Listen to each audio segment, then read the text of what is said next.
On behalf of Krishnamurti Foundation Kolkata, I'd like to welcome you, Michael, and also to all our guests. It's a big mix of people here this morning. Here, I mean, there are friends from the Krishnamurti Foundation, from our schools, new friends whom we met recently, and of course, old friends, who have joined us on retreats, and also it's a very good right. group of about 45 to 50 people. Right. So many of us, Michael, have known you only through your films. I think at the Kolkata Center, the only way I remember your name is, because all those lovely films you made with Evelyn Blau. So that's our association. And Yes. I must have seen those films umpteen times myself, because we show it to all our guests. So that was the association that we had earlier. But the moment we got connected with you this time, thanks to Praveen Banerjee and thanks to Mark, right, we now discovered that there are so many dimensions to your work, Michael. Some of the dimensions include the fact that you are an author, an educationist, a photographer, and of course, filmmaker is very much there, and the hundreds of interviews that you've done. And I was looking at your website yesterday, the Touch the Future Academy website. It's fascinating because the way you describe, right, all your interviews have fed into that website. So it's so beautiful to see such a body of work. And also we hope to find out more, Michael, about your new book, which is Unconditionally. Right. We really hope to find out more. Yep. And really, I think, having looked at some of your responses to those questions, we find them so refreshingly original. And the perspective looks so holistic. And I'm not surprised, because I think it includes a whole body of learning over a period of how many years, Michael. So that came through in those answers. We loved them all. I read them again and again and again, just to capture some of those beautiful phrases. Conditioning is karma. That's the one I love the most. Conditioning is karma. So with these words, Michael, I think I'm sorry to take you by surprise a little, but over to you to feel free to talk about your journey, about your whole fantastic body of work. Well, I think that the best way to begin, because as you can tell from the materials that I have sent to you, there's a lot to explore and a lot of various facets to what we can explore. And the theme that was introduced to me was, are the teachings of Krishnamurti relevant in this age of COVID? And that was the overarching theme that I focused on, or that we were talking about. And of course I say yes, indeed, more than ever, what he has to say is relevant, central to the crisis that we're now facing globally. And we'll be happy to go into that. But before we do, because the book itself is a different subject, right? What's going on with the book? What is this new book? How did it unfold? Etc. So if we'll take to the beginning, we'll talk about the book, how it evolved, what it is, why it's unique, and so on. So let's start with that. Oops. Again, I've got to get the technology here balanced a little bit. So the name of the book is Unconditionally Free, and basically that title has always been endearing to Evelyn Blau. And Evelyn was a trustee, as you know, for 40 years, for many, many years. And we met in the mid-1970s. And the very short story is that Evelyn was giving the introductions to the talks, and I had been coming just as a student, a young man, I read books. I found out that Krishnamurti lived. I read some of his things. I actually listened to a series of talks that he gave at San Diego University in 1968. I was a bachelor at the time, living by the beach. I didn't know anything about this kind of thing. And I found his discourses in those 8 programs so compelling that I listened to one every night. So as I went to bed, I would hang the little recorder on my bedpost, and I would listen to a different talk every evening. And I did that for a year, same series, just to try to understand what he was really getting at. And I often joke about this, but it's quite true. He gave me a headache, right? I mean, it just, that's what it felt like. So I felt, there was something here that I understood pieces of the pie, but I didn't understand the whole story. So as I said, I drove up to Ojai from Los Angeles or Long Beach, where I lived at that time. And Evelyn gave the talks, and at that particular year was the first time that they were videotaping for the first time in the Oak Grove. And my question to Evelyn was, is this something that you do in-house? Is this an in-house production, or did you hire some people from Santa Barbara to come?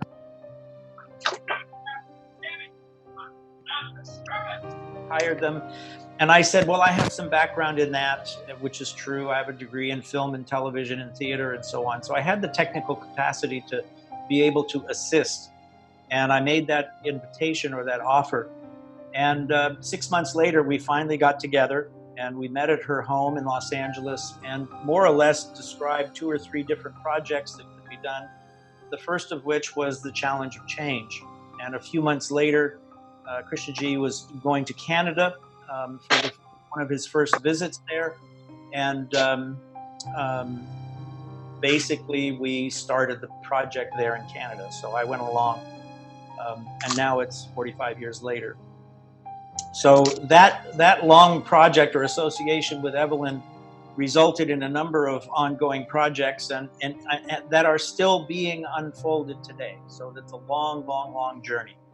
Now, to go quickly into Unconditionally Free, I think it was 2007, Evelyn was quite excited because there was an exhibit on the life of the psychologist Freud in Los Angeles.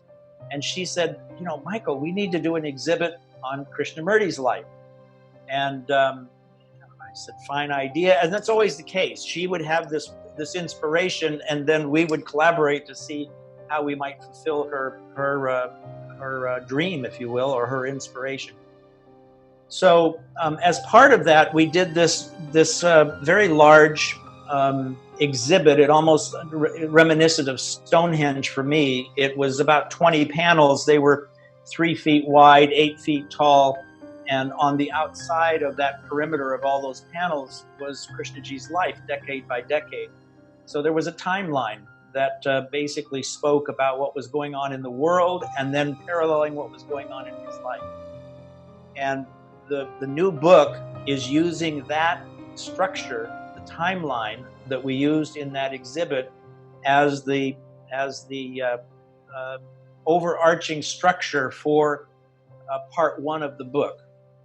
So basically what we're doing in that book is we're tracking where he came from, how he was discovered, what the prophecies were about the new Messiah, the world teacher. We then go decade by decade with quotes and highlights from his actual talks from the very first all the way to his last talk in Madras before his passing. So you have this, and these quotes are sequential. So you have a sequential overview of the themes and the style of his language, etc., etc. So that's part 1 of the book, which is the largest part of the book. And I think it's unprecedented because you see him in Calcutta or Bombay or New York City or Amsterdam or Hamburg, Germany or Rio. I mean, it's just all over the world. So you get this global overview of both his travels, and it parallels what was going on in the world. So you have the World War I, you have World War II, you have the political upheavals that were going on, you have Gandhi, etc., etc. So you have this kind of sequential overview of what was going on in the world and what his teachings were during each of those decades or periods in his life. So very comprehensive, and frankly, there's nothing that exists that is as whole as this offering is.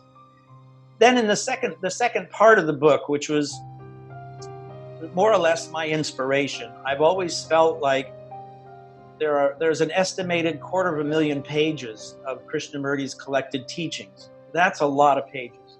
And the new person is coming to this body of work and swimming in 250,000 pages drawn from his whole life, audio and video and print, etc., etc.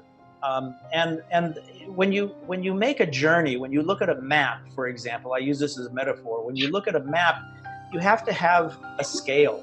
You have to have something that says an inch is 10 miles or an inch is 10,000 miles, so that you have some reference to help you navigate where you're going and how far the journey is and where you may be. So I use that as a metaphor for part 2 of the book. The goal is to give the new person who's coming to Kay's teachings that kind of a scale, so that they can have some kind of a reference that helps them navigate this vast body of work.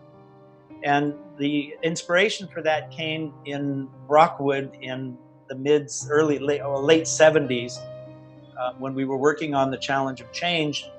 Krishnaji and I were sitting across the table in Brockwood, and he leaned over the table and he said, "Michael, do you really think this film you're making is going to make any difference?"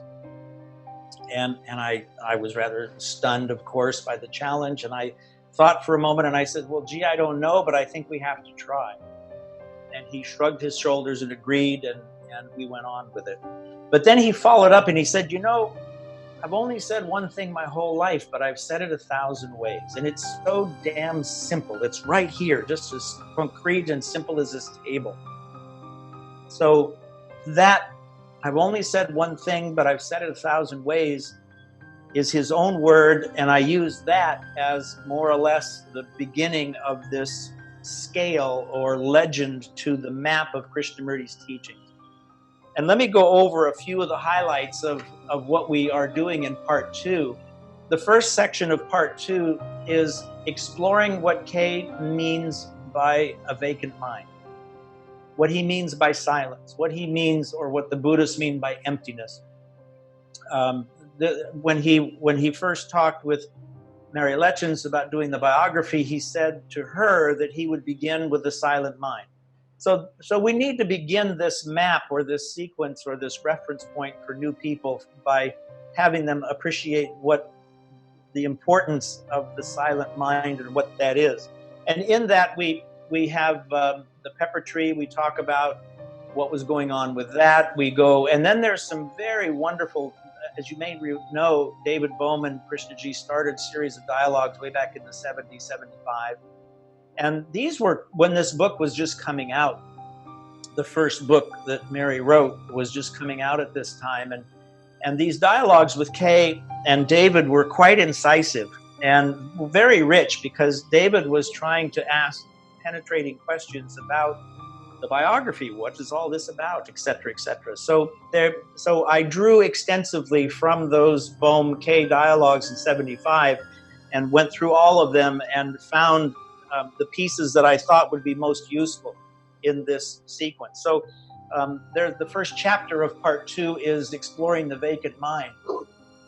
The next part of the book is, do we come with a begging bowl? And this was inspired by an interview with Doris Pratt.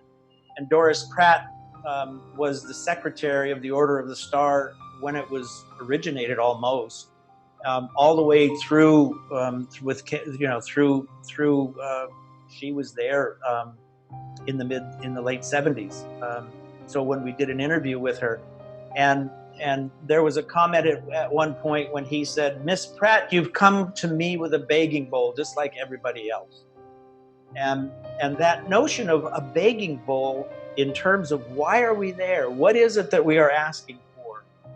Why are we seeking? Why are we turning to his work? That's our begging bowl. And the begging bowl is a paradigm or a lens through which we are looking at the teachings. So we have to be quite aware of what the quality of our just like Doris came as a theosophist, and she had a very strong paradigm through which she was coming and looking and exploring, and she was filtering what Kay said through that paradigm. Einstein said in his own work, you see what your theory shows you. The theory determines what you see, is what Einstein said. And I'm suggesting that that's the case with our begging bowl or our approach to his teachings. We come with a lens, we come with that. So we need to be quite aware of the filter that our paradigm creates, which in a way presents us from actually hearing a great deal of what Kay is talking about. So there's a whole section that goes into that. What are the characteristics of our begging bowl, our paradigm that filters what we hear and how we understand the teachings. And then, as you may know, Samdong Rinpoche is unique in Krishnamurti's life. He's the only Buddhist with his training and culture and history and knowledge that spent significant time in personal relationship and dialogue with Kay. So I realized that he was a rare person. I don't think there's anybody else in the world that had his experience and knowledge. So I began doing in 2008, I did an interview with him when he came to the States. The first interview with Samdong was in the year after Kay passed. So 87, we did an interview in Sarna. And so in 2008, he was in California and we made arrangements and Mark Lee helped me do an interview.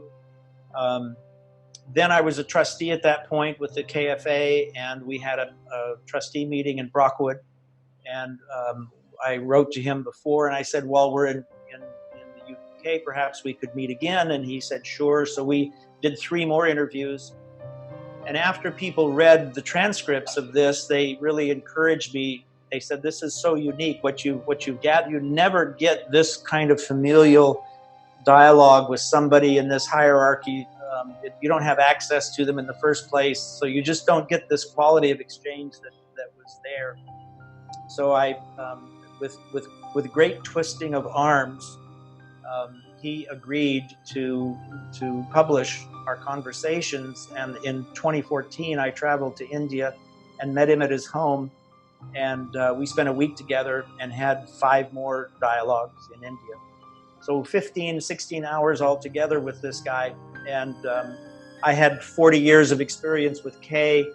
I had a limited experience with Buddhism. So I read 7 books by the Dalai Lama and 2 or 3 other rather weighty books by the academics. So I was loaded. I had 3 notebooks, 1-inch notebooks printed both sides with quotes and questions and so on. So I was really prepared and we had a wonderful time. And I published those conversations in a volume called Always Awakening, Buddha's Realization, Krishnamurti's Insight. And so I've included in this map some highlights from that publication and from those conversations because they're so rare and I think very insightful. And then we did the last section in part 2 is this map, a map of the teachings. There are certain universal characteristics or themes that are implicit in all of Kay's teaching. I'm going to read a few. Experiencing directly, direct experience as opposed to thought and the experience being mediated by thought. Focus on the state of the mind, not its content. He's really talking about the state of the mind in my view. Improvisation. When he said, "I've said it 1,000 ways," said one thing 1,000 ways, it implies that he's constantly improvising. He's always in the moment and improvising. So this notion of improvisation. Another section is a unique use of language. David Bohm said before he really began serious conversations with Kay, he read 1 book for a year just to grasp how Kay was using language so that he understood what he was really dealing with.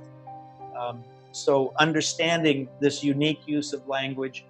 And there are other 8 or 9 or 10 other themes like that as part of the book. So it's, 300 pages, a unique constellation. I'm actually delighted with it. I think that it's a rich and wonderful, accessible volume that will be quite meaningful for those who are already well versed with Kay, but equally and perhaps more importantly, it will stand as the primer text for people who want to jump in and explore his teaching. And it will be available. I think it's still at the printer. It's coming in the 6 weeks, I would say, to Ojai, and then it will be available in various ways. So that's the overview for Unconditionally Free. So, boom, next chapter. I'm rather rushing because there's really a lot to what we need to cover. And as you know, I sent you a great deal of material to try to prime the pump, if we could use that metaphor, to stimulate ideas and to kind of help you appreciate how I am seeing Kay, having done all these interviews and swam in his pond for 40 years. It's a long time. So I woke up this morning, and it was just this morning that I said, well, what the hell am I going to talk about? So the question that came up this morning, it said, if I were actually living the teachings, how would I perceive and interpret what we are calling this COVID event? So that I think is the question. If I were living the teachings, how would I perceive this event, and how would I interpret what's going on? So a few thoughts, using that as the guide, right? Obviously, it's presumptuous, right? So it's all of this is me. It's I can't say that I'm living the teachings and that I'm doing all of this, but at least it was a good question for me to hold and use. Remember Kay used to say, throw the question into the pond and let the rock sink. Let it keep going down, and then just see spontaneously what comes up, instead of using analysis and intellect and your conditioning to quickly respond to the question. Let it sink. So waking up this morning, that was the rock, and so here are some thoughts that came up along that line.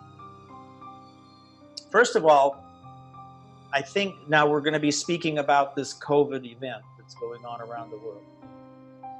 And the question is, how relevant are Krishnaji's teachings to our understanding of this event?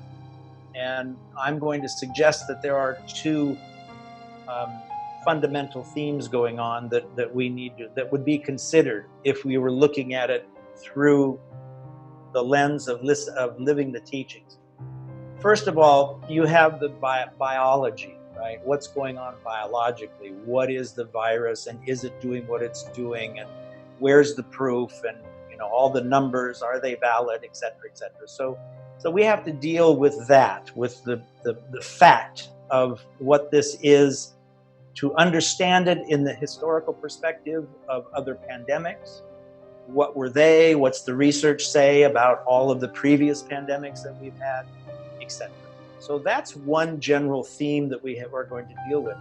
Then the other half of this equation is the response that's going on to this event globally, socially, politically, the compulsory masking, the social distancing. This is one of the big things that's going on here. Because if we assume that thought is intelligence, then we can make the assumption, or they go on and say, well, the computer is intelligent. Artificial intelligence is the phrase that's being used. And again, Kay and David would never use, they would never call that. They would never call a computer intelligent. It's a computer. And Kay often compared thought to being a computer. You're being programmed, you're being computerized. So I think that this is a fundamental part of the crisis that we're faced with in dealing with this COVID event. There's also, David was quite keen on what I call the misuse of memory, that we reify the images that the brain creates. We reify our concepts and treat those concepts as though they were independent realities and not an image or just a mental concept. So here again is part of this fundamental corruption that's implicit in the whole of human thought. And this is fundamentally, I think, what Kay was pointing to David tried to illustrate it in his own way. Again, I'm diverting a little bit, but David would talk about this corruption implicit. Let me see if I can find the quote. Let me see here. Pardon me for breaking this up.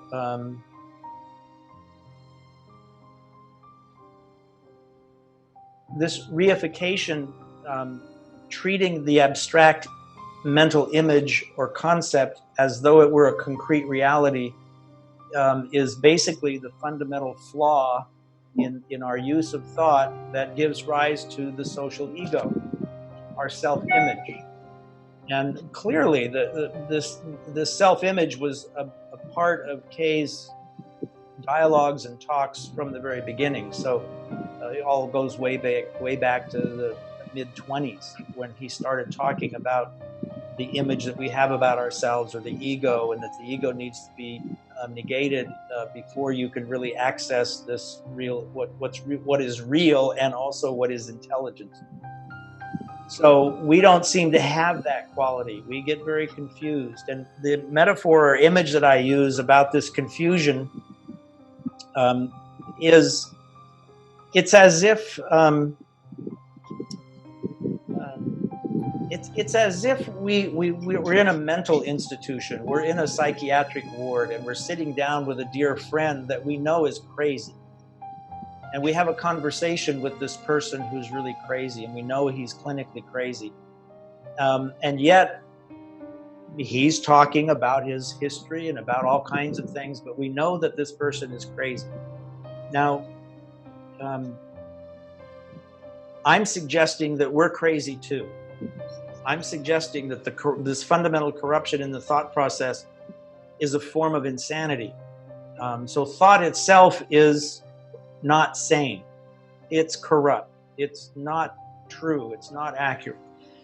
And we need to have another reference point in order to come to that realization.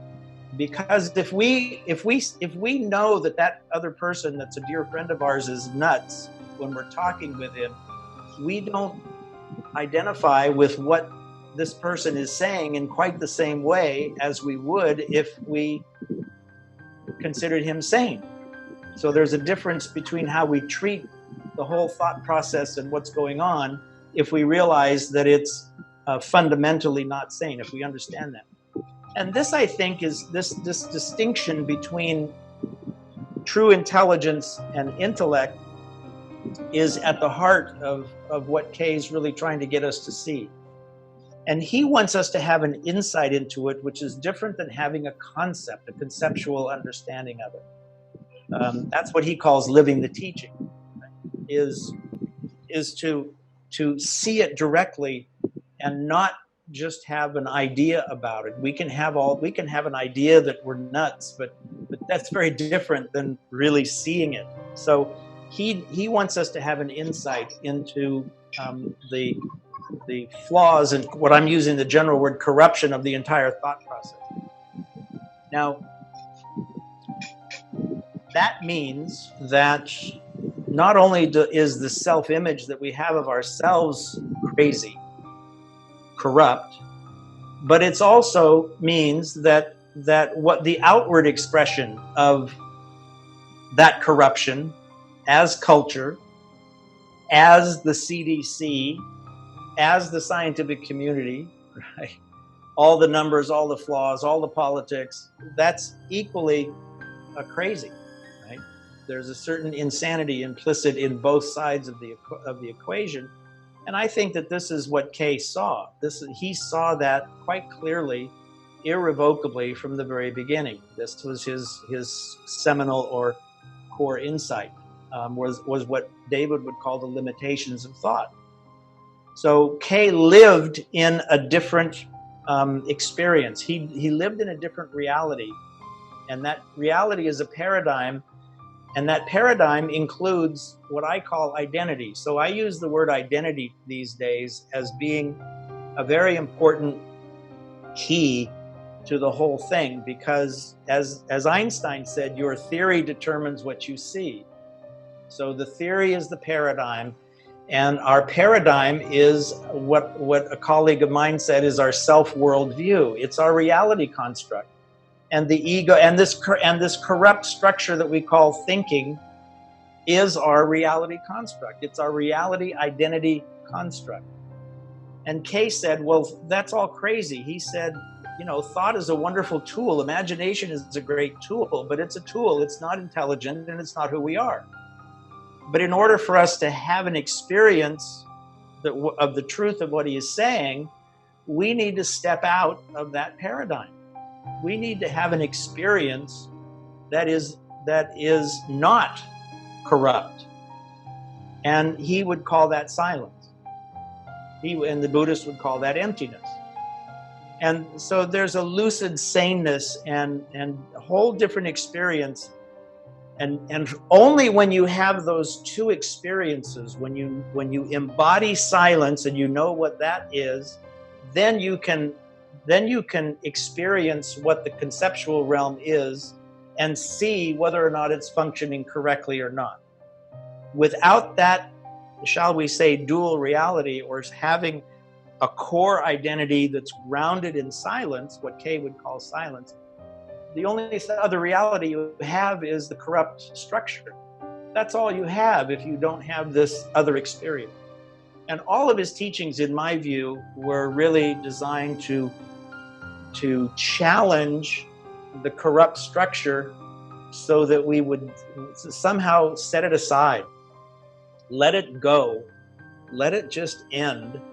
And when it ends, this other is obvious. And I have some quotes that we can go over that would help elucidate that. But this idea of identity is central to this whole thing, because the whole part of the corrupt nature of the structure, it has an implicit identity reality to it you know, in the interview that I shared with you, the first paper I sent included the dialogue that I had with Kay. And I said, sir, what if we don't understand what you're talking about? What are the consequences? And he said, well, it's inevitable. There's going to be more wars. It's going to build. It's going to become more and more complicated, more complex, more violence, more corrupt, more of the same, basically. And so his whole passion was to bring that bring this other experience into the conversation, or into our mentality. So let's see what else we had here.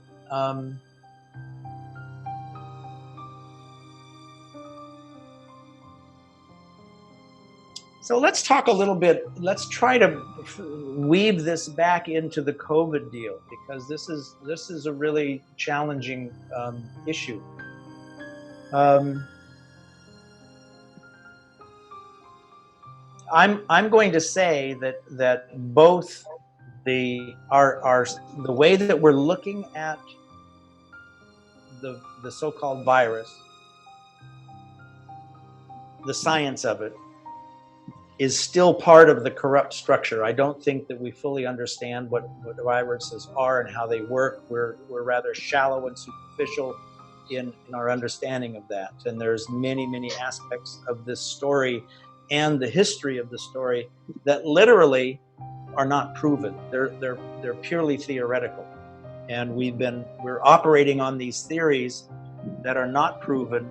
And as Einstein said, your theory creates your reality. So all of our so-called science and all of our statements and all the numbers and all of that stuff is primarily reinforcing the theory that is our self-world view. So I say both our understanding of what's going on biologically and certainly our response psychologically, which is the political, social engineering, etc. Both of those things are still part of the corrupt structure, where we haven't certainly our explanations of what's going on and response to what's going on is not grounded in what I would call real intelligence. It's still grounded in this confused, corrupt structure. And we could go on for weeks talking about specifics about that. I have because I'm a filmmaker and a quasi-journalist in that regard, when the story didn't really quite, when all the numbers and all these things that were going on didn't seem to quite add up, I had to start asking questions. And I ended up reading half a dozen books on the nature of viruses and history of pandemics and what the history shows us. I've also done a number of interviews with people who are looking at this global phenomena which is unprecedented. We've never in the world in our history had the speed and response to an event as theoretical but as dramatic as what we're experiencing today. So I'm suggesting that it's not real intelligence that's driving the show or even our interpretation of the show, but the show is part of this corrupt structure that we're talking about.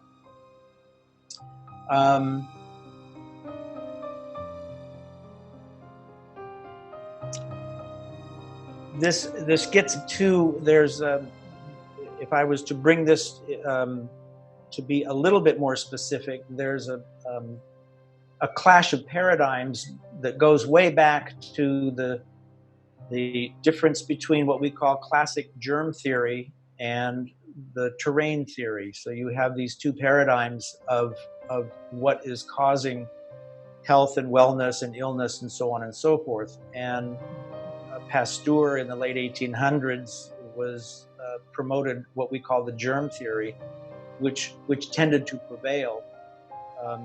And that's the paradigm, that's the lens through which industry and science has really followed, is germ theory. The terrain theory is fundamentally different. Kay often talked about poison. He said basically, if you see that something's poisonous, you stay away from it. Well, I think fundamentally with the germ theory, we believe that there's a pathogen or some predator that is invading us and causing all of these troubles. So it's a bug, it's some infectious critter that's causing the problem. With the terrain theory, it's that there's some poison in us. We've been poisoned and the body's trying to get rid of the poison. And that's a completely different paradigm. The world is flat, the world is round. So at odds, what we have here are these two paradigms and the battle that's going on between them. Now, fundamentally, the reason that I think that Kay's last talk in Madras is quite telling. It was really about genetic engineering, computers, and creation, those three things. And he was warning us about the challenge of being computerized and being mechanized, becoming mechanical, and losing contact with what he would consider to be both our humanity and our true intelligence. So I think that fundamentally what we're faced with today, and why Kay's material is so relevant, is that what we might call the biotech, the high tech, the technology industry, the biotech industry is really driving this particular event globally. It's really not the so-called virus that's driving the event. Our response to the event is being driven by technology. Bill Gates being one of the leaders in the technology field. Elon Musk, as you know, is putting up thousands of satellites with 5G. He also has a company that is creating the brain implants so that we can implant diodes into the human brain so the brain can be hooked up to the cloud. Part of Bill Gates's model, the only way that we are going to survive is to be mass vaccinations. Those vaccinations are a technology. They include nanotechnology. They also include sensors in every human being that can be monitored 24/7 so that we can verify that we're not scary or pathogenic or infectious and so on and so forth. So the high-tech industry today is is where Mary Shelley's Dr. Frankenstein was at the turn of the century. So if she were writing the Frankenstein novel today, she would be looking at biotech as the Dr. Frankenstein that we need to be aware of. And I think that Krishnaji's teachings and what he said in Madras at the end of his life would parallel that. So what is the role of technology? Is artificial intelligence intelligence? Is this where we're headed? Are we going to be controlled by machines? Are we going to merge with machines? These sound like science fiction, but I promise you that they're not. I wish it were another way, but so I would say that's the turning point that we're at. If that fundamentally the biotech industry is, and also the germ theory is saying that nature is no longer competent. Nature is broken, and we must have technology to save us in the form of implants, sensors, monitors, vaccinations, etc., etc. That's what's going to save us is technology. And even education, if you look at what's going on with the social distancing and so on, classrooms are being stopped, kids can't be close together, you can't have classroom teachers, or you have to have barriers and blocks and so on. Now, what is this doing?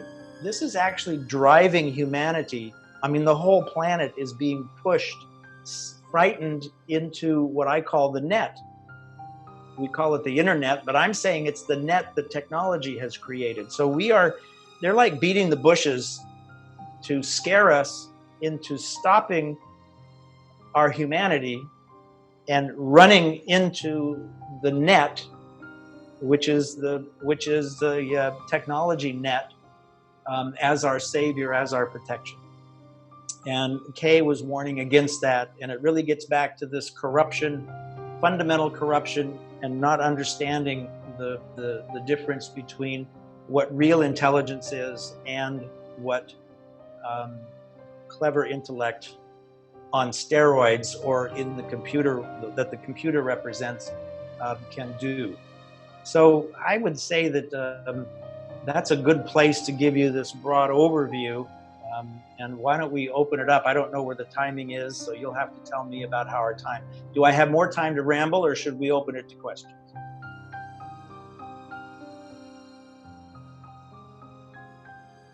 I think why not carry on, Michael, for a few minutes more, because we have things more to cover. Why not? Sure. We have a few minutes, at least 10 minutes for sure. So,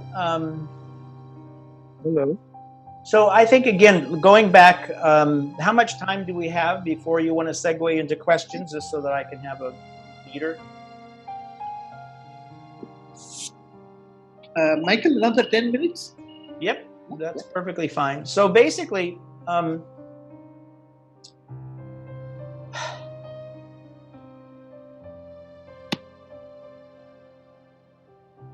so Krishnaji said, we think the crisis is national, economic, social, and so on. The crisis is not out there. The crisis is really inward, and we're unwilling to face that. So I'm going to use that as a bullet, or as a stake in the ground that we're going to hold on to, a carabiner on the wall. David Bohm said, we are faced with a breakdown of general social order and human values that threaten stability throughout the world. Here's the key. Existing knowledge cannot meet this challenge. Something much deeper is needed, a completely new approach. I'm suggesting that the very means by which we try to solve the problem is the problem. The problem is within the structure of thought itself. And that, I think, really sums up, those two statements together really sum up what we're confronted with, right? We keep going back to, we think that we can solve the problem with the corrupt structure that created the problem. And what Krishnaji's essence is talking about is realizing the limitations of that tool. Stop misusing the tool as though it were intelligence, and discover what real intelligence is, which is our true nature. Our nature is nature. Now, this is fundamentally what the biotech industry is denying. The biotech industry is denying our innate intelligence, and the whole realm that Kay talks about being intelligence, the awakening of intelligence, etc., is being denied by the biotech and government forces and actions that are being taken today. They are denying our intrinsic humanity and nature's ability to deal with this novel strain of whatever it is. Statistically, 98% of the people on the planet will in fact develop natural immunity to whatever it is, as we have always done. The numbers that were thrown out in terms of millions of people dying have not materialized. I have dossiers and can bring up, I'll send you the latest, whatever it is, but you have access to all of this as well. So there's a great difference between it. But this is an agenda that's going on that is basically saying it's denying what Kay would call intelligence. It is saying that only through technology will humans survive, literally by morphing more and more into a machine-like structure, plugging our brain into the cloud. This isn't a joke. I mean, I have images of the diodes. There's a patent that Microsoft did just this year in March. And basically it is for an implanted device that monitors your biological profile 24/7. And it is plugged into what they call cryptocurrency. Now, this cryptocurrency, part of the so-called agenda that's going on is to get rid of cash so that everything can be done electronically with digital currency. There's a big push towards that. The reason for this is to allow the banks to collect fees on every transaction, and that we pay. The analogy was we get a 6-pack of beer or some gum at the store, we pay cash. They don't get to get any tax or fees on that transaction. But if it was all digitally done, then the banks would be able to get a fee on every transaction. But even more important is the ability of your currency, the money that you have, to be controlled by your compliance to the medical profiles that are implicit in that diode. So that if you're compliant with all your vaccinations and you're being a good person and obeying the rules, then you're going to get your stipend. And if you don't, if you're not behaving the way that they say you should behave, your cash will be cut off. You won't get paid. They'll control you by controlling your currency. And that's because they can monitor you. One of the things that is implicit in this structure is the 5G issue that we're all dealing with today. As you know, 5G is rolling out. It's quite controversial. Basically, this very quick short story on this is that 5G is necessary in order for these implants to work.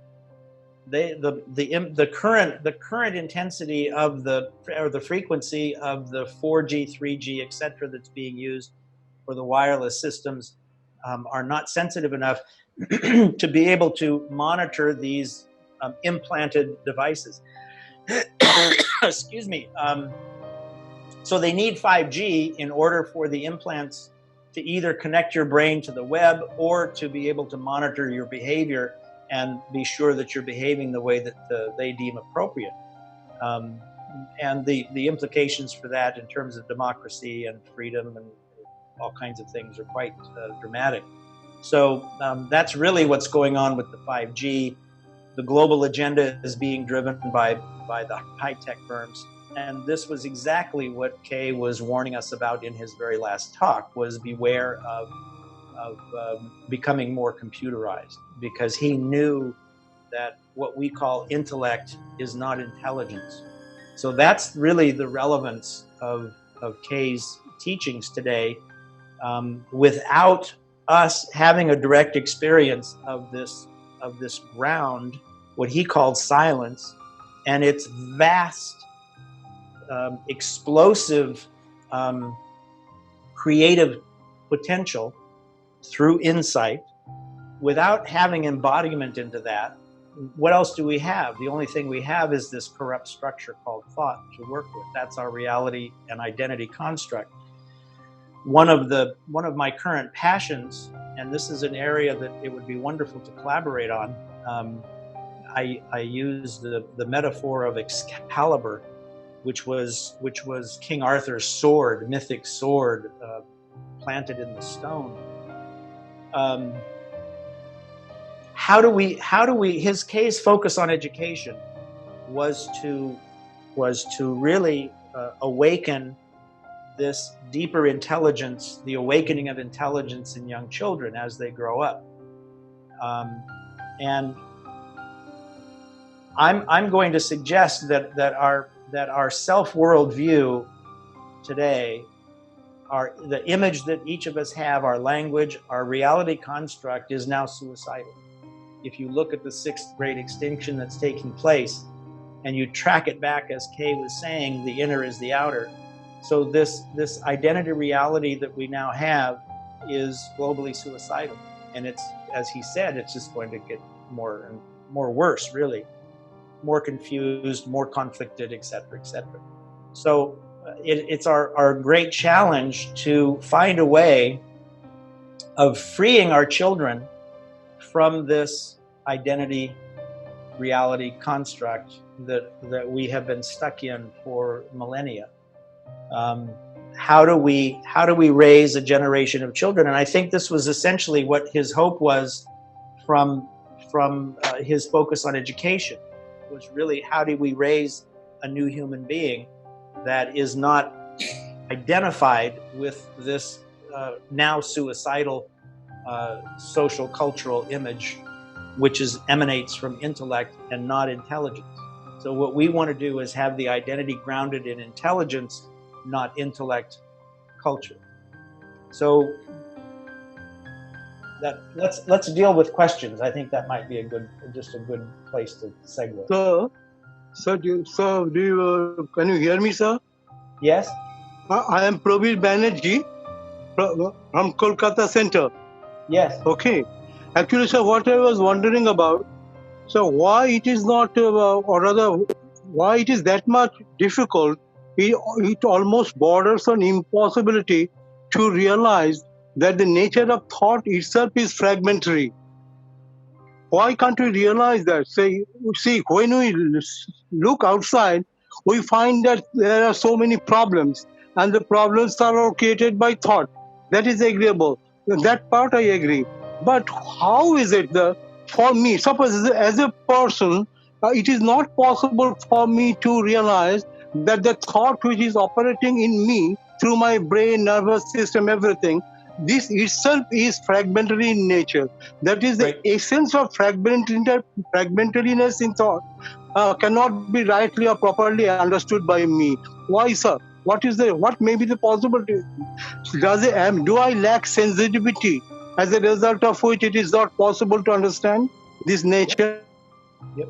So I would say, to answer your question, I would go back to David Bohm's statement, and I would actually, something much deeper is needed, a completely different approach. Existing knowledge cannot meet this challenge. So to use Krishnamurti's life as an example and reflect back on why the silent mind was so foundational, seminal in his whole life, and what he was trying to reveal to us through these teachings. Silence. So for all kinds of reasons, we actually deal with it quite extensively in the new book. Kay, I'm going to use the reference point of a default state. Now, for whatever reason, and he enunciated 2 or 3 different kinds of reasons or explanations why he had this, what I'm calling a default identity reality with silence. Some of his explanations had to do with early illness, sustained illness, quinine, which was actually, they said, is quite probable. Both he and David thought that this was quite probable that this was the case. So language, so what we call thought and intellect is the capacity of the human brain to create symbolic and metaphoric language and various processes. So the whole thought process is the capacity to create inner images, and that segues into language, the use of language and symbols and metaphors, etc., etc. So, and then we become identified because that structure, that capacity is so strong compared to the image-making potentials of the sensory motor brain and the limbic brain, etc. So the vividness and the enchantment of the neocortex to create these internal images is so powerful that it dominates or overrides the other modalities, the other aspects of mind. So the neocortex just runs the show because it's like CinemaScope, big screen, multicolored compared to a little phone. I mean, that's kind of a comparison. So the neocortex is vastly more powerful as an image-making structure than the other brain systems. Now, that process begins to, that intellectual, symbolic, metaphoric language process begins to really unfold around 18 months, 2 years of age, and then continues. And when you look at human development, you look at culture and society, 80%, 90% of our focus is on language and being able to add and subtract and to function in this realm called thought. That's really what the big emphasis is in almost all of our schooling. You know, if you can add and subtract and do all of this, then you're a good boy or girl, and if you can't, you're not, regardless of your sensitivity in these other realms. So now, Kay, for whatever reason, and like I said, we go into it in the book, Kay had this vacantness, this quiet vacantness, meaning an absence of neocortical activity. Those things that we normally associate with the neocortex were not dominant. We form our social identity from 18 months to maybe 5 or 6 years old. That's where our core identity is formed. Now, Kay was sick during much of that time. He almost died at 2.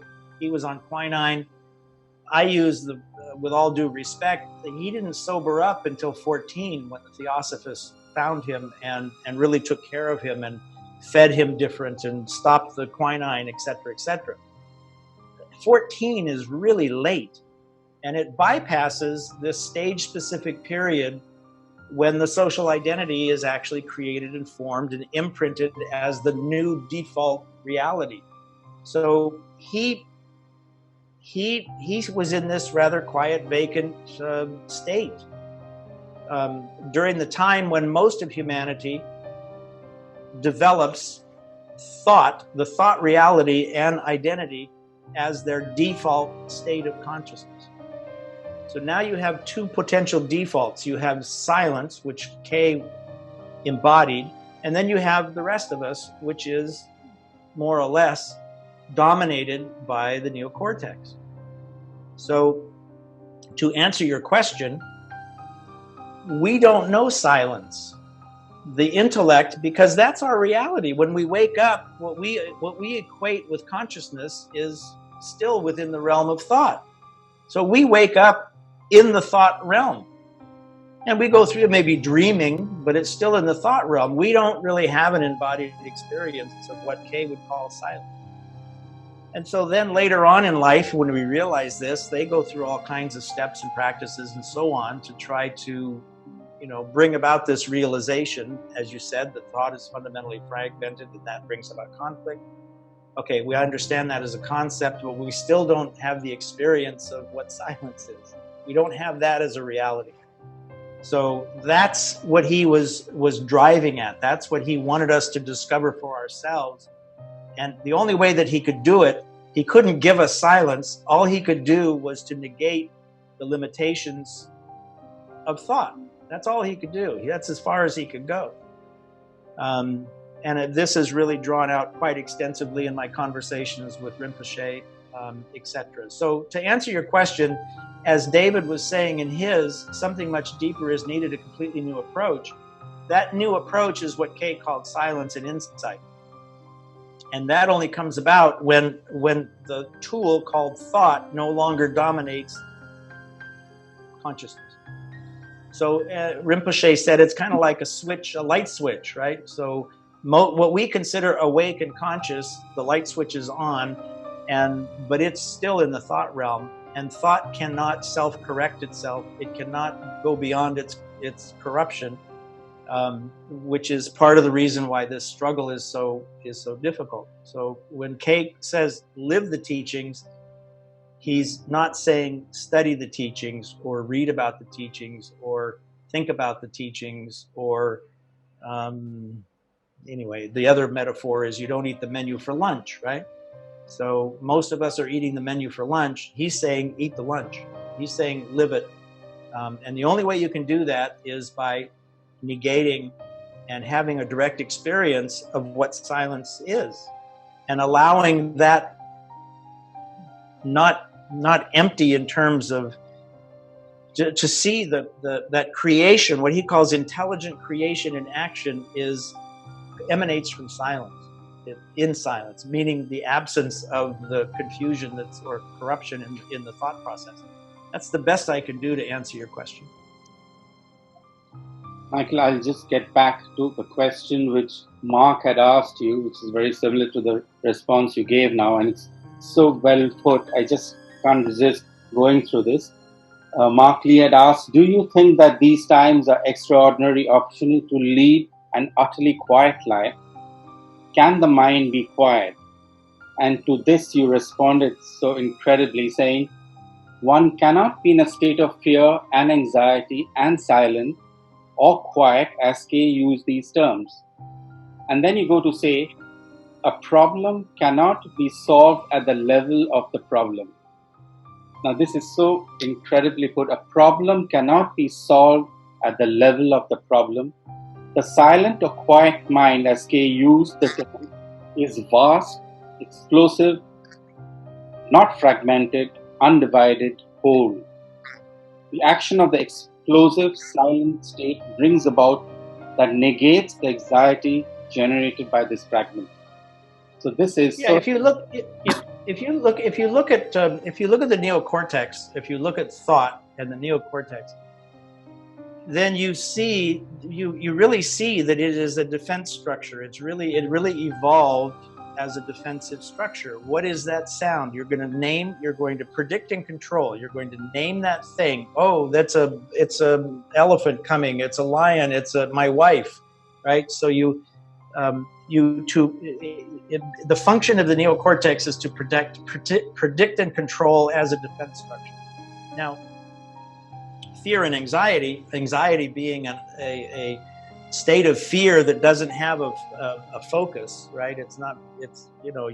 If you have a focus, it's different, your fear. But if you have anxiety, your fear of what you're afraid of is unknown, which is much more difficult to deal with than if it's just, it's just the door, it's not an assailant, as Goldman said. So the neocortex is fundamentally a defense structure. And if you look at the level of confusion and incoherence and instability and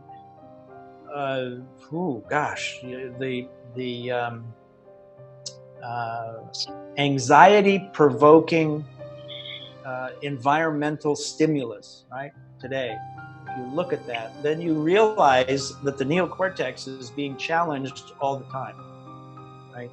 How could it go to sleep? How could it shut up? How could it be silent when there's so much threat going on? So this too reinforces, in relationship to Mark's question, I think it's I think the monk who is practiced, who's looked at this, who has studied and worked to understand the nature of this reaction, this reflexive thing called thought. I use the metaphor of a pinball machine, the little game where the ball bounces and the lights ring and it bounces to here and it bounces to there. Thought is like a pinball machine. We call it a monkey mind, or there's other metaphors about how scattered it is.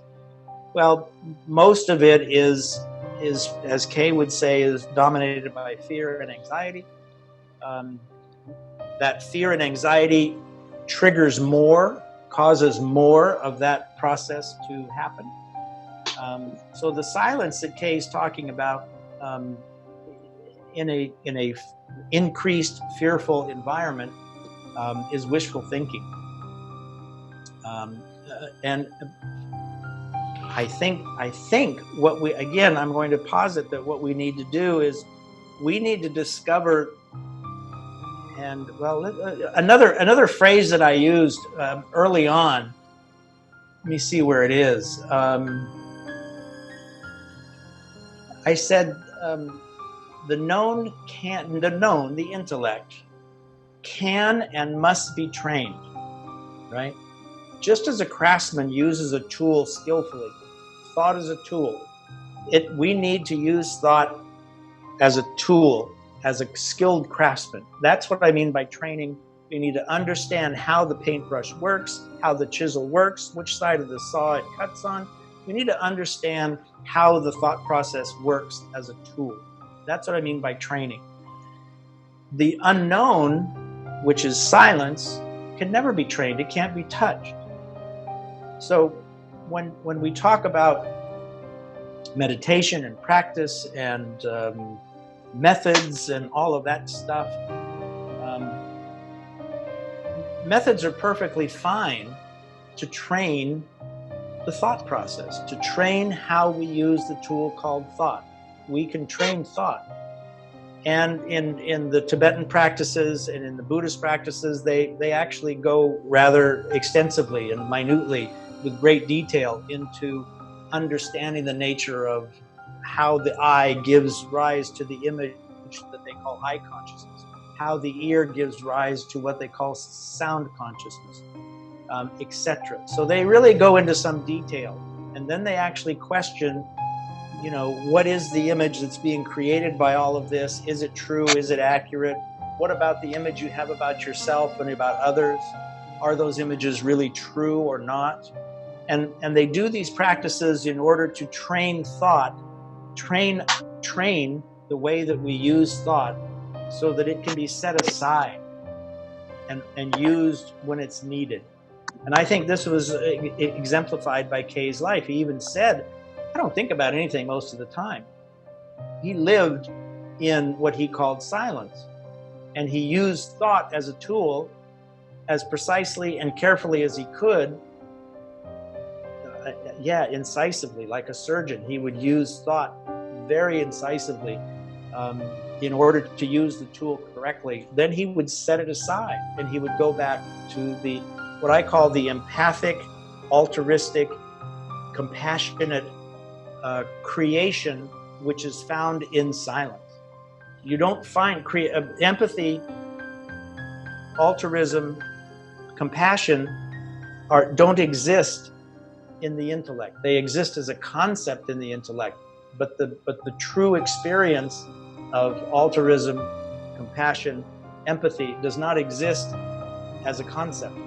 It's a concept. It's a menu. You could write the word, and understand it intellectually, but the experience doesn't exist in the thought realm.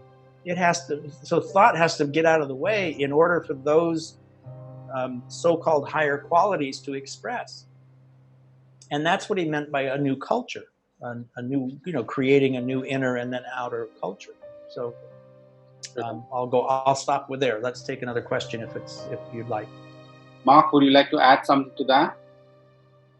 Yes, let me just mention, Michael, you used the word reaction, and it reminded me of something that happened when I was very, very concerned about what was going to happen at the Oak Grove School with the mandate that we had of creating a new generation of young people to understand. And I went to Kay one day and I said, "Sir, it's overwhelming. Your teachings are so vast, monumental. How can these poor young souls that we're responsible for, how can we ever convey, how will they ever discover these teachings? It seems almost an impossibility in the short time that we have these children." He said, "Sir, you can do one thing. This is a shortcut." He said, "If they will understand reaction, they will understand the whole of the teachings." And I took that quite seriously and literally. And for the last 35 years, I have explored that. I've explored that for myself. I've explored that for teachers and with children in the school. And it is quite true. If you understand the reactive mind and how every movement is a reaction, the beginning of every response is a reaction. Thought is a reaction. Feelings are reaction. Everything comes to reaction. Something happens in the brain. Something happens in the mind. So I will underscore your use of that with that example. And I have found it to be quite powerful in working with young people. Let me add to that, if I may. And again, this is my own personal pet peeve or focus or thing that I've been chewing on. I use the word identity, right? So what happens if we take what you just said about reaction? If I identify with that reaction, and what if I don't identify with it?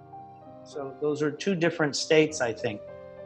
So my point is, or what I would advocate, is that we have been deeply conditioned to reify the reaction, to treat the reaction as though it was me, it's my identity, it's who I am, I'm reacting out of that identity. Again, that what we call ego is part of that reaction, et cetera, et cetera. Now, you can have what if you had a reaction that you didn't identify with?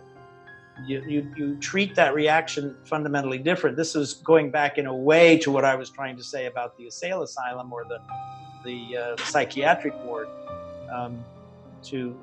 One is that you are there and you're just as crazy as this other person is, and you're both crazy and you're both identified with your craziness, and that's your reality.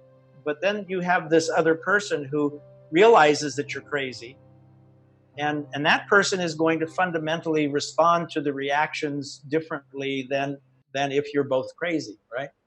So that's how I would say Kay's insight, focusing on reaction, is letting you know that you're crazy, right? I'm using that metaphor. So now you know that you're crazy. You don't treat the reaction as though it were life-threatening or ego-threatening, or I've got to get that person because they didn't agree with me. And by living in that space, by living in that understanding of the reaction, it allows a completely different kind of reaction to emerge that is prevented with the simple reflex. To see your website on Touch the Future, can you tell us a little bit about the Touch the Future Academy? Because I was wondering how it could be shared with people so that they know about the academy and its enormous benefits that people can draw from. Well, I thank you for the plug, for the reference to it. You know, I'll send you a royalty, right? I'm just kidding.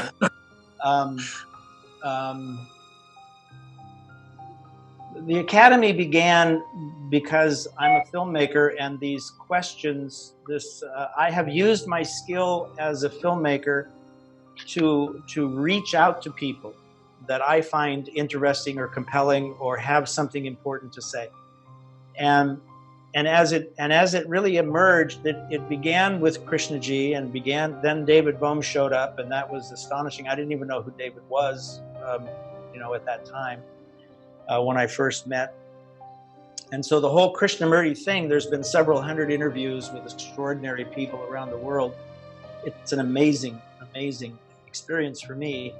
Another colleague of mine, his name is Joseph Chilton Pierce. Joe wrote a book called Cracking the Cosmic Egg back in the late 70s, and 10 other volumes.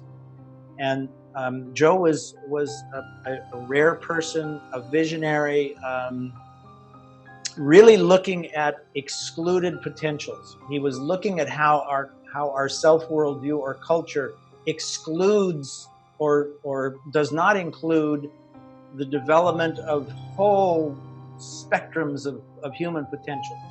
So it's often been said that we don't fully actualize our true potential. And Joe's life was really looking at that. He had direct experiences that showed him that there were aspects of humanity that were completely, that should not even exist within the paradigm of what we call reality. There were qualities and experiences that were outside of what we call reality that were part of our makeup, part of our nature, that are excluded. And he wondered what those capacities are that we don't know of, and why are they excluded? What is it that happens during childhood and development and so on and so forth that prevents us from discovering and actualizing these potentials? And we could look at the yogis and look at all kinds of various traditions that hint at what these excluded potentials are. So, at the same time, when I was starting to interview Joe, the field of pre- and perinatal psychology was emerging. This meant what's going on prenatally. What is prenatal intelligence? What happens to the mother-infant bond? What happens when you have a hospital birth as opposed to a midwife, etc. So the whole birth being such a primal trigger, shall we say, or catalyst for how the human forms. And again, the technocracy, how technology has impinged on the innate intelligence of the species, and interferes with and curtails and interferes is a good word. So there was a whole explosion of research that came about in the various earliest stages. In 1981, again, as a filmmaker, I had a colleague, her name was Pat Hines, and Pat was training for the '84 Olympics. And she rode her bicycle from Los Angeles to Boston, and she swam the channel from Los Angeles to Catalina Island, 22 miles. She was fit as a triathlete. And unbeknownst to her, a stranger was stalking her for several weeks and broke in after she returned from the gym, and he had a bag over his head and he carried a knife and he was going to rape and kill her. Now, this happened. He threatened her for 3 hours and beat her for 3 hours, and finally he was going to kill her, and he put the knife down, and Pat was resilient enough to be able to grab the knife and throw the guy off, and he ran away and she survived. And she and I had coffee a few days later, and she described what happened, and I was of course stunned. And the question was, why would somebody want to do that? Why would a man want to stalk a stranger and then rape and murder her? Why? What is it that would cause this? And that sent me off in this kind of journalistic quest to understand that question. And I spent 2.5 years interviewing rape crisis prevention centers and rapists and forensic psychiatrists, et cetera, et cetera, et cetera. And this research dovetailed. I ended up meeting with a forensic psychiatrist named William Vickery. There was a rather sensational murder of kids who murdered their parents. And he represented them as a forensic psychiatrist. So he was, considered a central figure in the world on this kind of pathology.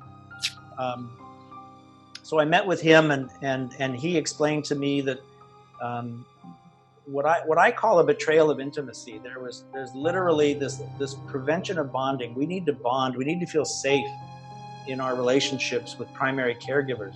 And if we don't feel safe with them, if we're threatened by our primary caregivers, the way that the brain grows and how we interpret the world and our relationship gets a little whacked. And this is fundamentally the roots of violence. Is this betrayal of intimacy in early childhood.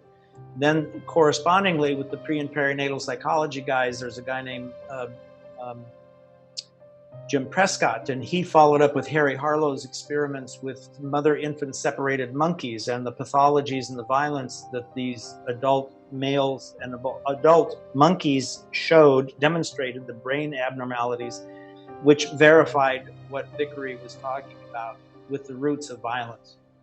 So now I have Prescott, I have Vickery, I have the rapist, and then I have the pre and perinatal psychologist looking at what's going on with early childhood. And so basically I just kept interviewing people about these various fields, all of which are focusing on what is human development? How do we become what we are? And is this what we could be? That's the thrust of what's in the academy. Now, because that academy's been growing for 30 years now, many of the names of the people who are in there are unknown to today's young people, to today's students, and so on and so forth. They don't know who Ashley Montague is. They don't recognize Prescott for who he is. They don't recognize who Joseph Chilton Pierce is. Just like many people don't understand or may not recognize the name Krishnamurti, the young people today. And yet, they would benefit tremendously from accessing what this person was bringing out and what they were trying to share.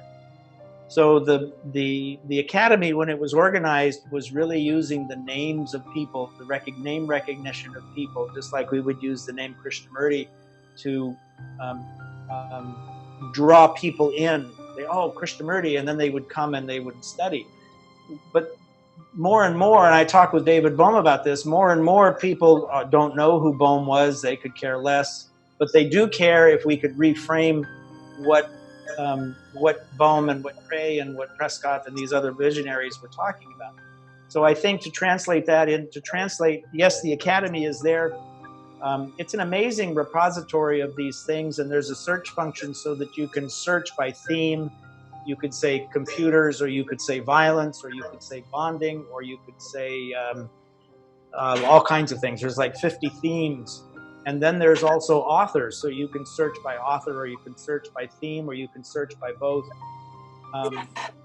So it's a rich tool, but the real challenge today, and I'm segueing in that, the challenge for the Krishnamurti organization too, is to find ways of having people come to it without using the name. They need to come because of the information or the insight, not because it's a Krishnamurti thing. But we've relied on the name Krishnamurti to access the wisdom. And that's evaporating because people don't know who it is. So we need to find creative ways of having people access the insight, not because it's Krishnamurti. And that's a profound opportunity that would serve everyone. It's a challenge that I'm facing with the academy. Similarly, I think that all the foundations need to meet that same challenge. I want to ask a question. I'm a teacher. Can I ask? Yes. Yes. I am a teacher and I face I'm facing problems every day while taking classes. Like the children, because it's India, the network is not good. Even the video is not off. So the relationship with them, it's not complete. I feel very frustrated.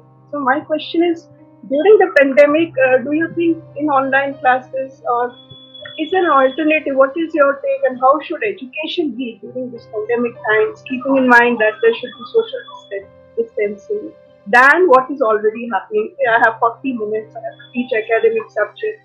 But of course, I feel very clearly that I cannot see them, neither they see me. And then I heard some of them are suffering from depression because they cannot see their classmates. So, what do you think should be the nature of education presently than what it is already there? This is a huge global, unprecedented challenge that's occurring at bullet speed around the world. There is, without exception, an agenda. And the agenda is, and in the United States, the basic agenda is teachers are dumb, they're kind of sloppy. That we can use artificial intelligence to be much more efficient and responsive and clever than our dumb teachers are. So there is a concerted effort to, as I said at the very beginning, who's winning in this, right? If you could take all the money that's been going into classroom education and give it to technology firms. That's basically what they're doing, is that they're trying to defund face-to-face classrooms and have everybody use Facebook or Zoom, etc. So they're pushing, and now who benefits from that, right? Not the kid, not the teacher, not the family. The technology firms benefit from this. And so we have to understand, and this is why, again, I say that Kay's last talk is so telling. How can I explain this?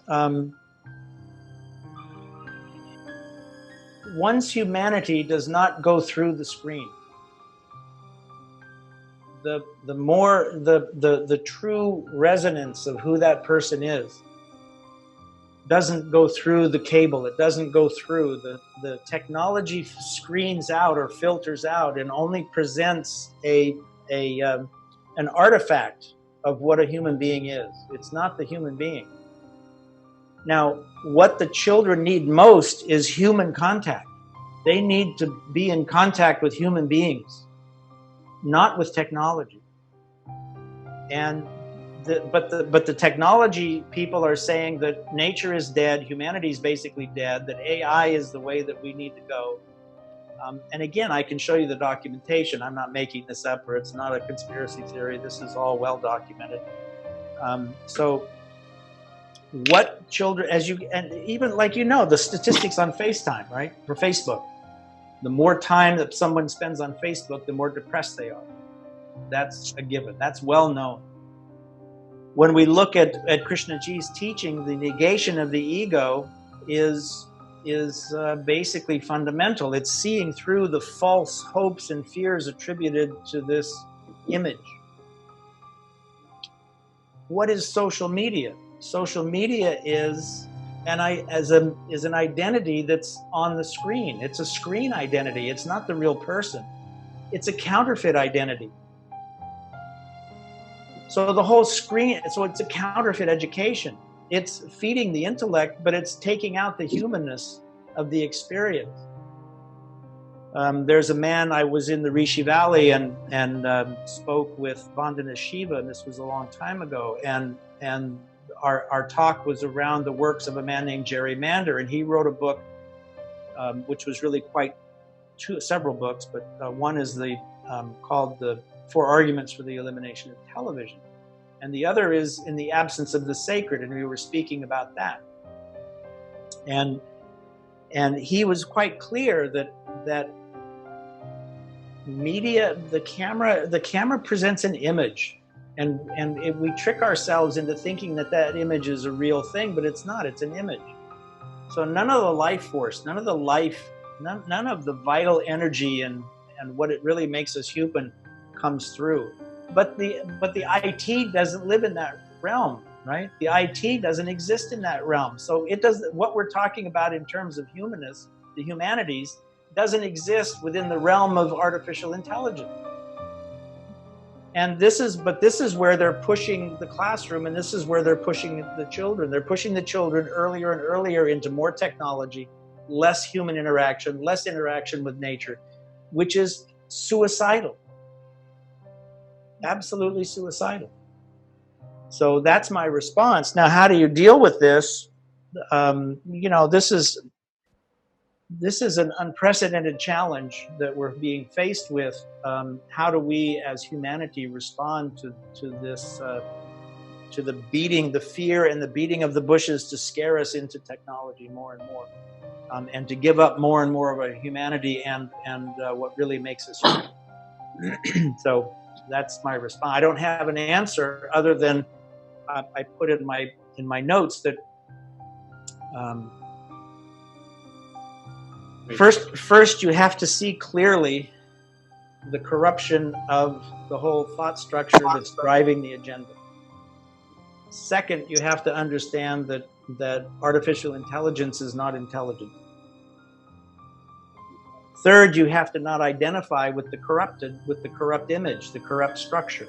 And that's where Kay's whole work is hammering, is to not identify with, I'm not a Buddhist, I'm not an Indian, he negated all of that. So that's where we have to negate all of that. And then we actually, I have to say this, we have to non-violently and compassionately resist the implicit tyranny that the technological thrust is imposing on us. Michael, there's one question which I'm asking on behalf of Radhika. We are very blessed that we have Radhika with us today. And this is what she had asked earlier, and there's an incredible reply which you have given. Her question was, my question is based on a statement of Krishnaji's teachings. With great confidence, Krishnamurti held that tradition had no place in religious life. And then she goes on to say that, so how can we conserve his legacy in view of the... And you have mentioned that, which is incredibly well said, where you mentioned, with complete attention, there is no authority. The collected insight of the speaker of all are all metaphors, and metaphors point to something the metaphor is not. Now, this is something I would just pass this on to Radhika since she's here with us. Would you like to just elaborate on the question so that I could respond to it, that there is no authority in a metaphor? So that's very well said, really. So, is there anything that you'd like to add to it? I have to draw 2 or 3 strings together. Talked about in the course of this conversation. One is Mark's. Radhika, I need to speak a bit louder. Can you come closer? Yes. Please. One is That's Mark's statement that watch your reactions, which he got attributes to Krishnaji. And then Michael said, don't identify with the reaction.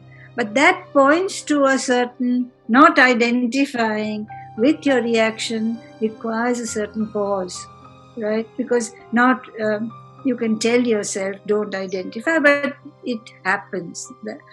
So it requires a pause between the reaction and the reaction to the reaction. So I would like to suggest to, I don't remember your name, to the lady who asked about how can you do this kind of thing on the net, on at the present moment when we are communicating through a machine. So I think that perhaps in Krishnaji there are maybe some solutions. One of them being his what he used to say in the 40s, which is that you need write down every thought that comes without censoring. And that shows you that first of all, it slows the mind. He says that explicitly.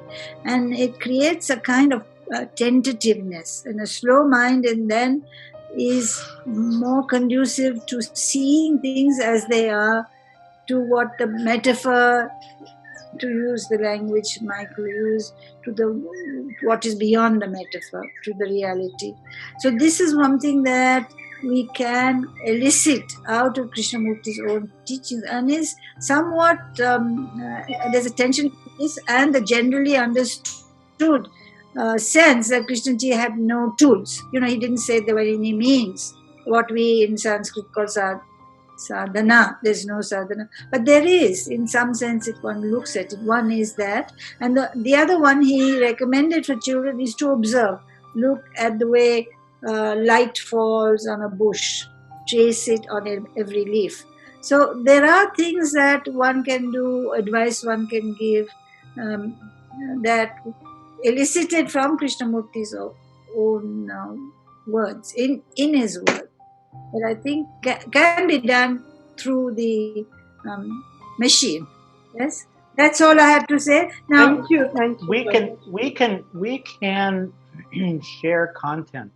Content can be shared. Concepts can be shared. Ideas can be shared. Techniques can be shared, etc. Those things can content, ideas, concepts can be conveyed. No question. I'm going to suggest, even using the phrase "freedom from the known," right? What Kay was really advocating was a state that is free from the known. Well, that's not a concept.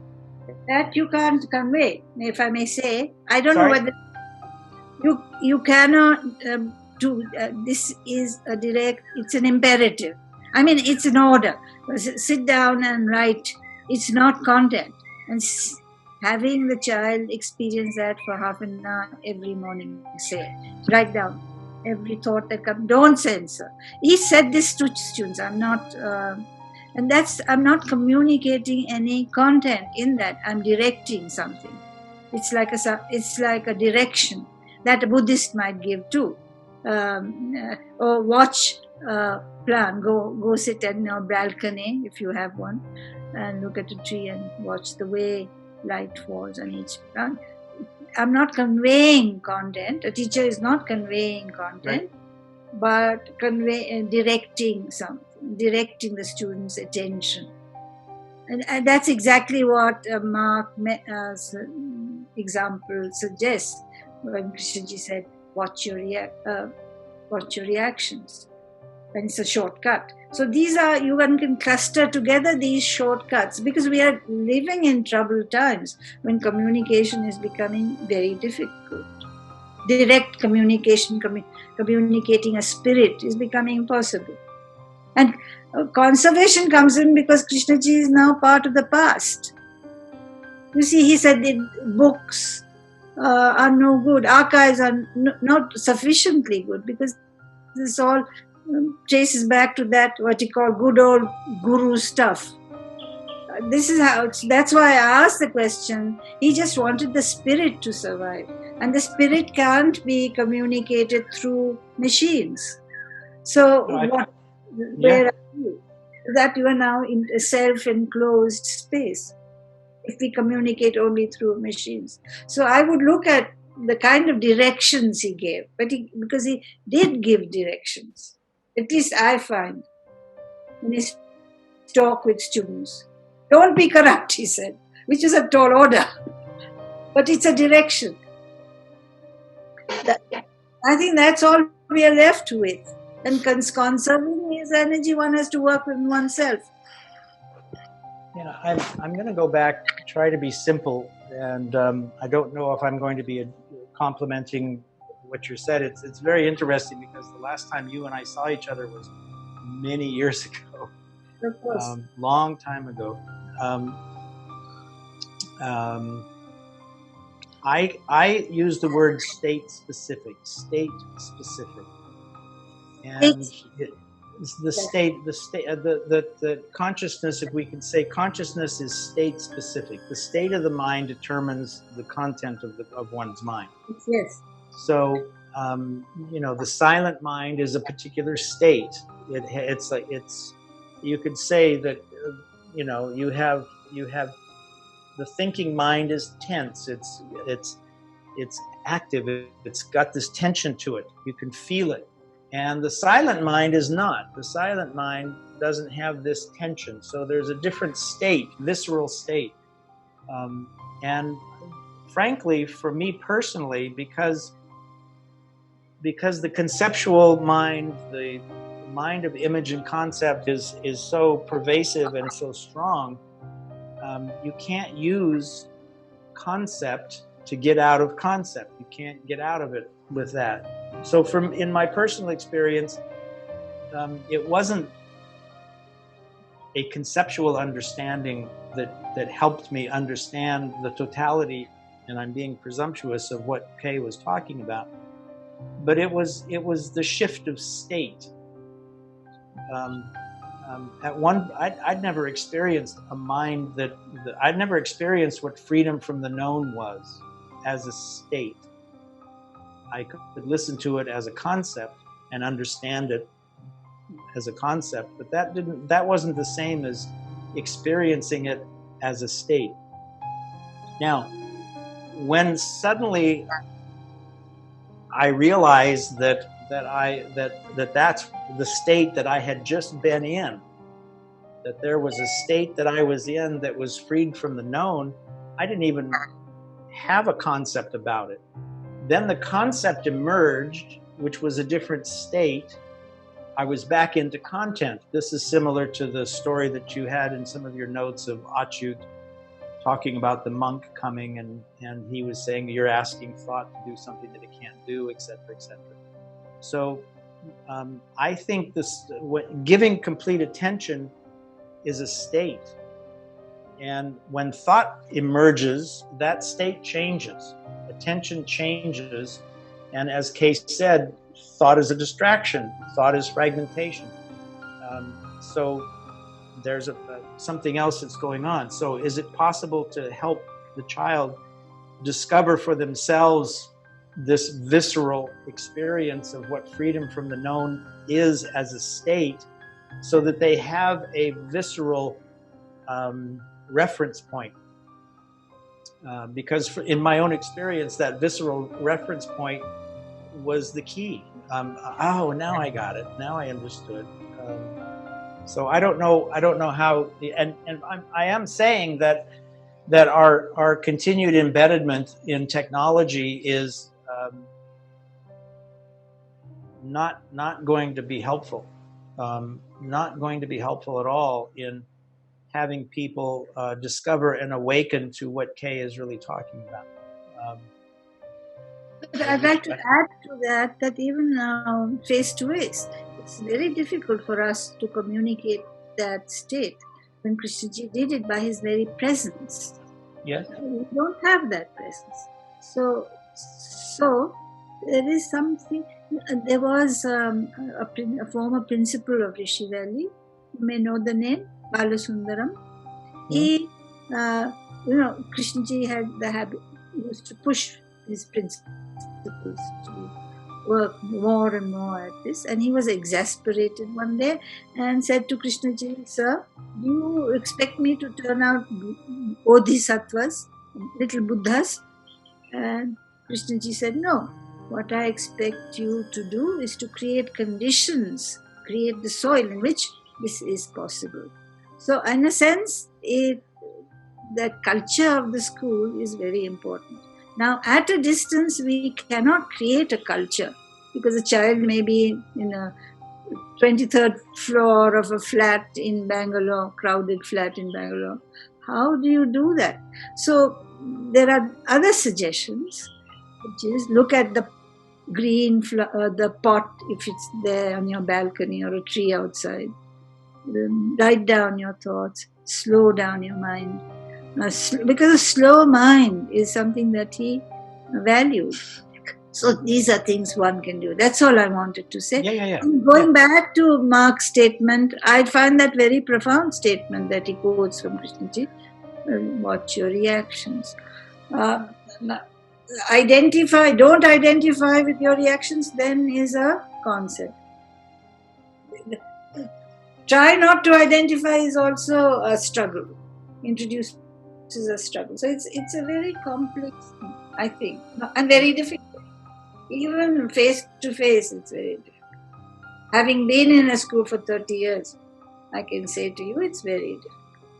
So I wrote a book. I spent, this is segueing back to the Touch the Future work and so on. I spent a decade looking at what athletes call the zone, or the psychology of optimum experience. researchers call it flow. Children call it play. So there is a state called play. David Bohm was the first person who really introduced the state to me. He was quite clear about it. Joe Pierce, the state of play was the key to the kingdom, if you want to call it that. There was a very interesting correlation that was made through a series of interviews. And the first one was a colleague of mine way back.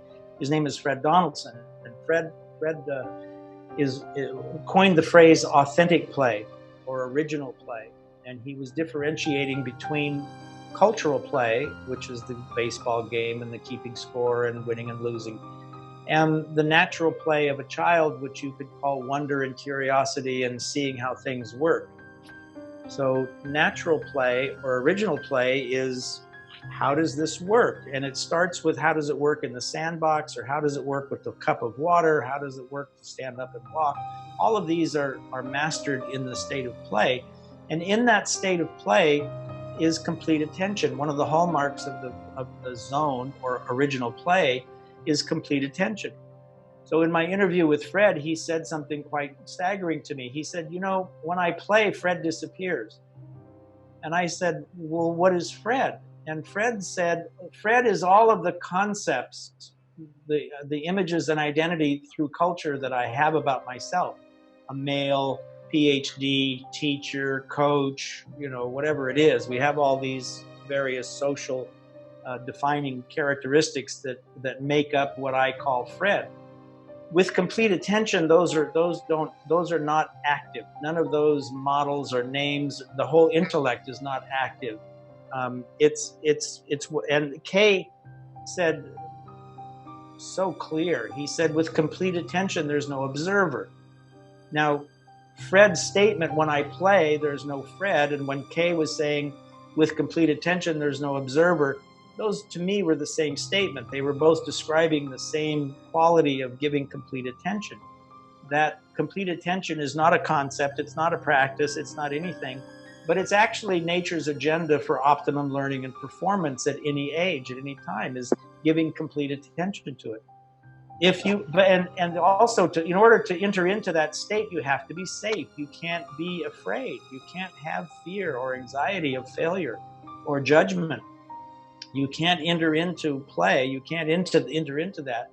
So the fear or judgment or grades or comparison, as Kay would say, triggers the intellect to be active, to predict and control and anticipate and protect.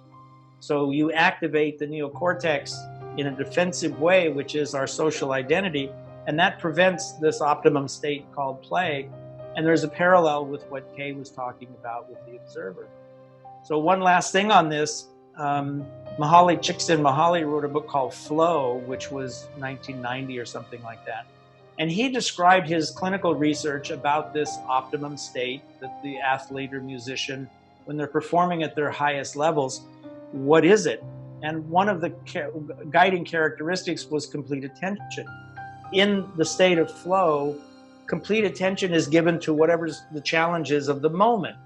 And that negates any fragmentation of attention to be able to predict, control, judge. The neocortex or the analytical processes are left on the sideline. So instead of, you could do a practice, and I think practices are fine to help the child to write down their thoughts or to do any kind of, there's a million exercises that have been suggested throughout the ages that we can practice in order to awaken this. For me personally, it has always been that thought was a distraction. Thought was getting in the way of me giving complete attention to whatever I'm doing. Giving a talk in front of 100 people, or giving a public talk, standing in front of people. Now, you're either giving complete attention to what it is that you're saying and doing, or that self-image comes up. Oh, what am I going to say next? Or am I doing a good job? Or am I going to win? And all of that. That comes in as a distraction.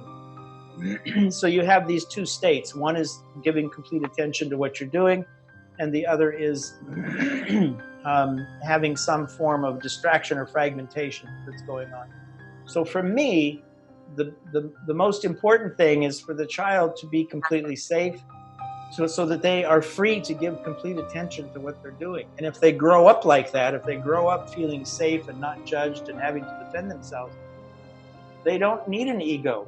They don't need a social self-image to compare or to judge or any of those things. And Kay said all of this in his own way a million times. So providing for that child that complete safety, so they don't need an ego, so that they can give complete attention in playful curiosity and wonder, whether 5 years old or 50 years old, is the key in my book. So I look back at it's a state rather than as soon as it's a concept or a content, you're in this side of the fence, and you're not in what I would call flow or complete attention. So I keep going to state. It's a state rather than trying to get someplace. Mike, I'm just going to slightly remind us that it's past 12 o'clock at midnight at your end. So we are fine. It's a bright Sunday morning for us, but I'm feeling slightly guilty because we are keeping you awake so late.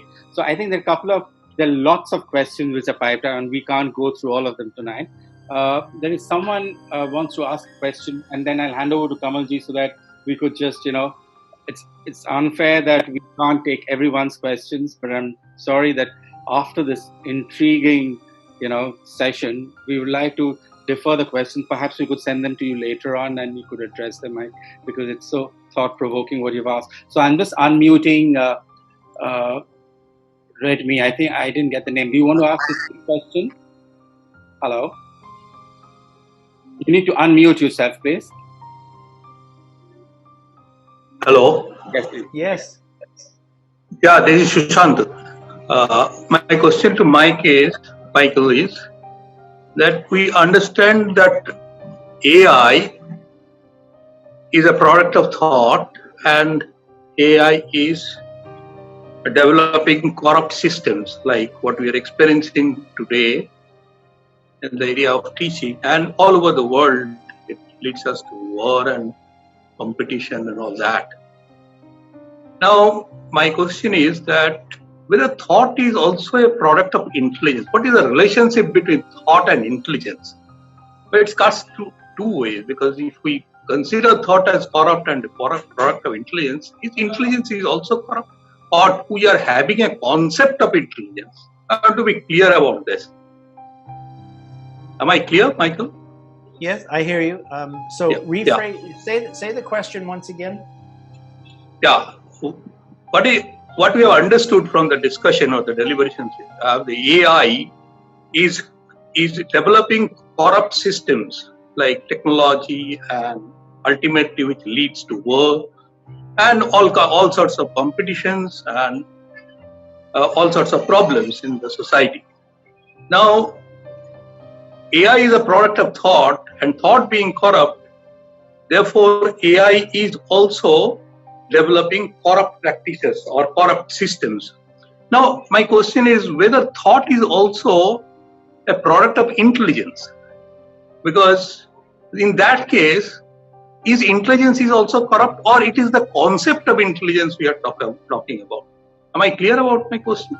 Yeah, well, let's see. Let me see if I can. We'll see whether you're clear and whether I can address it or not. Yeah. I would say that what we are nature. We are nature. So nature is the ground, and nature has nature is intelligent. We could say, not in our intellectual way, but there's a fundamental intelligence that we could call nature. Now, thought is, as I tried to illustrate in my early sharing with you, I use the electromagnetic spectrum as an example of thought is a offshoot. If you didn't have intelligence, then thought wouldn't be able to emerge. So thought emerges out of the ground, and I use the electromagnetic spectrum saying that, here's this slice. Thought is this slice that is the visual spectrum. So it's a piece of it, but it's not the whole of it. I would like to say that I wouldn't say that AI is implicitly corrupt in the same way that the human psyche is. I would use AI as being more mathematically oriented. It's just black and white. It's just cut and dry. There may be variants, and I'm not up on the totality of it, but I think when Kay and Bohm were looking at the computer and looking at some of these issues, and also looking back at Joseph Chilton Pearce's work about human potential being excluded, Kay used the word insight, and Bohm and Kay talked about insight. And that is being able to access potentials and possibilities that are not within the known. There are aspects of the whole that emerge as insight, and the savant comes to mind. The savant is a good representation of this capacity to access frequency realms or realms of potential, fields of potential that are not in the known, that are not learned, and so on and so forth. So AI doesn't have the capacity for insight. I'm also going to say that AI, as I said before, AI can understand the concept of compassion, but it can't experience compassion. Now, the same thing is true of empathy and altruism. So those three core capacities are not in, they are concepts that can be understood, but the reality of those things are not understood within the field of AI.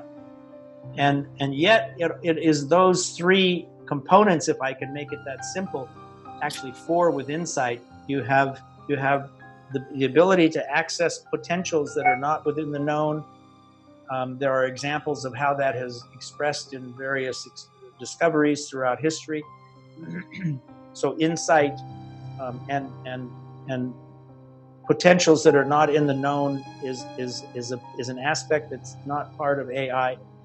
Altruism, compassion, and empathy are not within that realm. Now, you take those four components and you use that as the ground. That becomes the ground. And that informs the tool. The tool is informed by those four categories or experiences that are implicit in the ground that are not part of the tool. And that fundamentally changes how the tool expresses and what the tool does.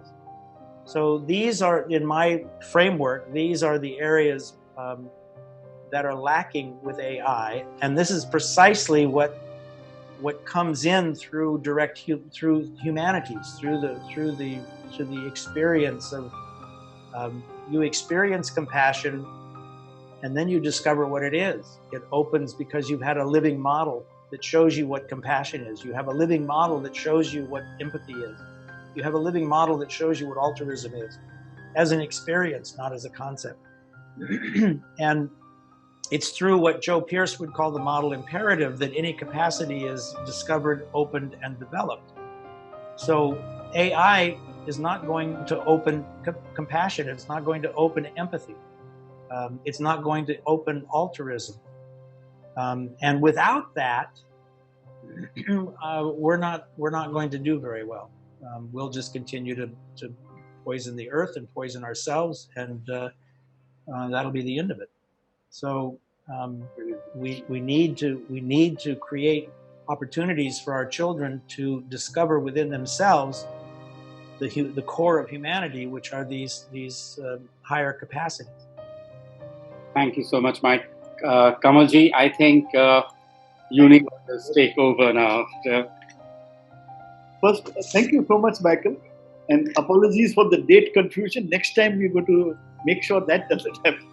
Well, hopefully I'm smart enough not to make the same mistake. I'd be happy to address some of the other questions. We've talked in a kind of rambling way, in a way. Because I was taken a bit by surprise, I had some other illustrations and some other things that would have helped us focus on some points that I didn't have quite together because I was going to do it tomorrow. So I'd be happy to meet with you again if that's seen the value. That's not a request. I'm not saying please invite me back. If it would be of some value or interest, we could narrow our focus, and there's many different places that we could discuss.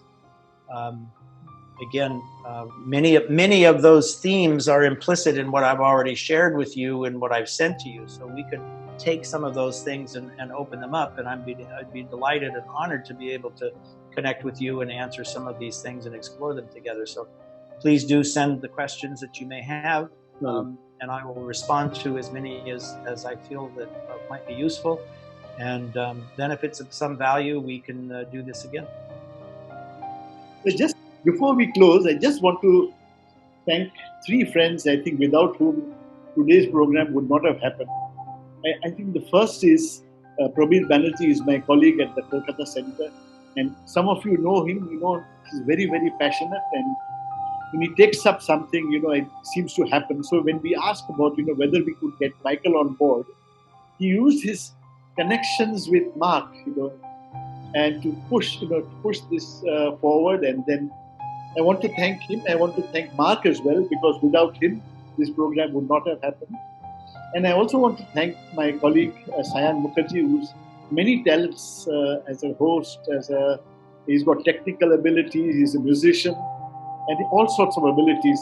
They have been a real boon to the center.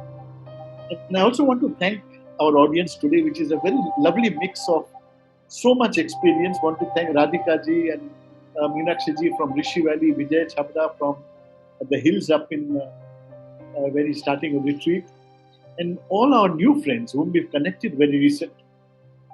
And I think, as we were discussing technology, I think, every calamity has perhaps, one or two positives. For us, I think the COVID crisis has meant that we have an opportunity to use technology to create a sort of human connect where none existed. So we've come to know a lot of new people, new friends. And so I think that's been one of the pluses, one of the small pluses of this. And Michael will take your offer, and I think very soon, I think once we can zero in on something that we can, we started with a very broad canvas, and that's been fascinating. But we'll try to zero in and then create our next program. And well, again, that would be it's a broad canvas, so. We can focus. I knew that there was a lot to cover. That's why I was trying to be actually brief. I was trying to condense it to, and there are areas that I didn't cover. I would like to thank, Mark and I go way, way back. We've been friends for so long, and he has been one of the most supportive people in my whole tenure with the foundations and with Kay's work. All of the projects that we've been working on, Mark has always been just a gem of a friend and supportive. So I always turn to him to vet various ideas and things, and he's just been a wonderful friend and colleague. So my heart goes out to Mark as well. Thank you so much, Michael. Thank you so much, everybody. Thank you so much. Thank you. Thank you for hosting. And we did it very well. We managed to complete this in less than 3 hours' time, so that's not too bad. And I will get the recording done and send across to everyone. And perhaps Kamalji will help do that, really. Thank you again, Praveen, Kamalji. Kamalji, well done. Nobody talked about all the effort you put in to get this going. And these COVID times, you've got the Kolkata Center reach out to all parts of the country and overseas. So that's wonderful, really. And on behalf of Kamalji, we invite all of you all to visit our center at some stage. I'm sure this will all be done with, and we'll be back to the new normalcy. Thank you again. Thank you, Judy. Bye-bye and alvida. Au revoir. Auf Wiedersehen. Thank you all. Bye, Michael.